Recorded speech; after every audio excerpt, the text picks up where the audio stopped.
안녕하십니까. 맥체인 성경 읽기 창세기 26장, 마태복음 25장, 에스더 2장, 사도행전 25장입니다. 첫 번째 창세기 26장, 본문 이해에 도움이 되는 배경과 맥락을 소개합니다. 창세기 26장은 이삭이 하나님의 약속을 다시 확인받고 가나안 땅에서 축복을 받는 이야기를 기록합니다. 하나님은 이삭에게 이 땅에 거류하라고 말씀하시며 아브라함과 맺으신 언약을 그와 그의 후손에게도 확증하십니다. 이삭은 아브라함처럼 아비멜렉에게 아내 리브가를 누이라고 속이는 실수를 반복했으나 하나님께서는 그의 삶을 축복하시며 여호와께서 너와 함께 계심을 우리가 분명히 보았노라 라는 증언을 받게 하셨습니다. 이삭이 우물을 다시 파는 장면은 하나님의 축복과 인간의 순종을 보여줍니다. 본문의 중요 구절을 소개합니다. 창세기 26장 24절, 그 밤에 여호와께서 그에게 나타나 이르시되 나는 내 아버지 아브라함의 하나님이니 두려워하지 말라. 내 종 아브라함을 위하여 내가 너와 함께 있어 내게 복을 주어 내 자손이 번성하게 하리라 하신지라. 본문을 적용하는 데 도움이 되는 가이드라인입니다. 우리는 하나님께서 주신 약속을 믿고 그분의 말씀에 따라 삶의 결정을 내려야 합니다. 이삭의 순종과 우물 제거는 하나님의 축복이 믿음의 행위를 통해 이루어진다는 것을 보여줍니다. 우리의 삶에서도 하나님의 약속이 이루어지는 과정을 신뢰하며 인내해야 합니다. 두 번째 본문 마태복음 25장, 본문 이해에 도움이 되는 배경과 맥락을 소개합니다. 마태복음 25장은 열처녀의 비유, 달란트 비유, 그리고 양과 염소의 비유를 통해 종말과 심판의 교훈을 담고 있습니다. 열처녀의 비유는 주님의 재림을 기다리는 신앙의 준비를 강조하며, 달란트 비유는 맡겨진 은사를 활용해 하나님의 나라를 위해 충성하는 삶을 권면합니다. 마지막으로 양과 염소의 비유는 우리의 행위가 하나님께 대한 사랑과 이웃사랑을 반영해야 한다는 메시지를 전합니다. 본문의 중요 구절을 소개합니다. 마태복음 25장 21절, 그 주인이 이르되 잘하였도다 착하고 충성된 종아, 내가 적은 일에 충성하였음에 내가 많은 것을 내게 맡기리니 내 주인의 즐거움에 참여할지어다 하고, 본문을 적용하는 데 도움이 되는 가이드라인입니다. 우리는 주님의 재림을 항상 준비하며 하나님께서 주신 은사를 적극적으로 활용해야 합니다.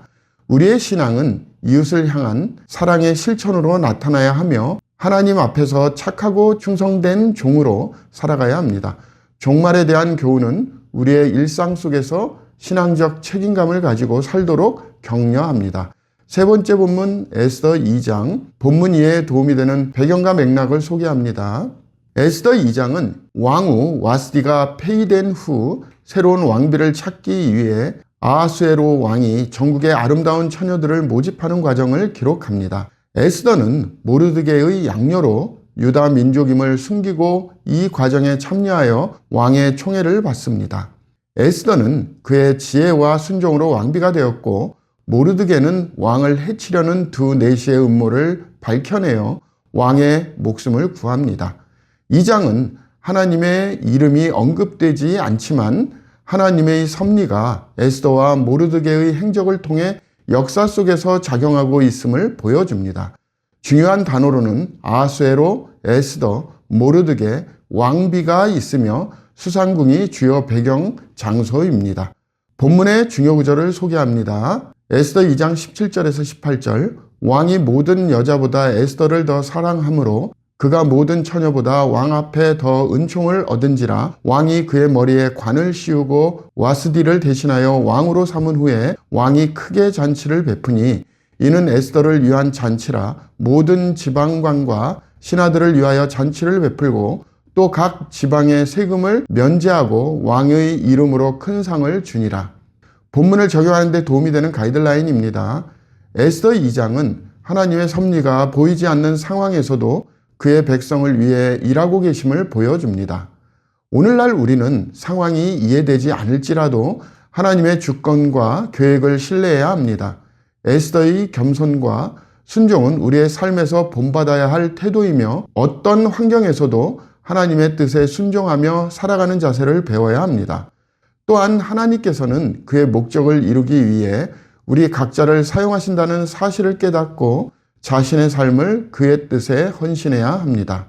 마지막 본문 사도행전 25장 본문 이해에 도움이 되는 배경과 맥락을 소개합니다. 사도행전 25장은 바울이 베스도 총독 앞에서 자신을 변호하며 가이사에게 상소하는 장면을 담고 있습니다. 유대인들은 바울을 고소했으나 바울은 나는 가이사에게 호소하노라며 로마 시민권을 이용해 법적 권리를 주장했습니다.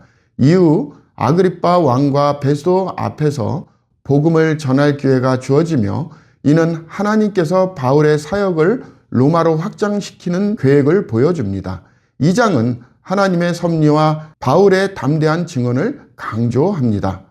본문의 중요 구절을 소개합니다. 사도행전 25장 12절 베스도가 배석자들과 상의하고 이르되 내가 가이사에게 상소하였으니 가이사에게 갈 것이라 하니라.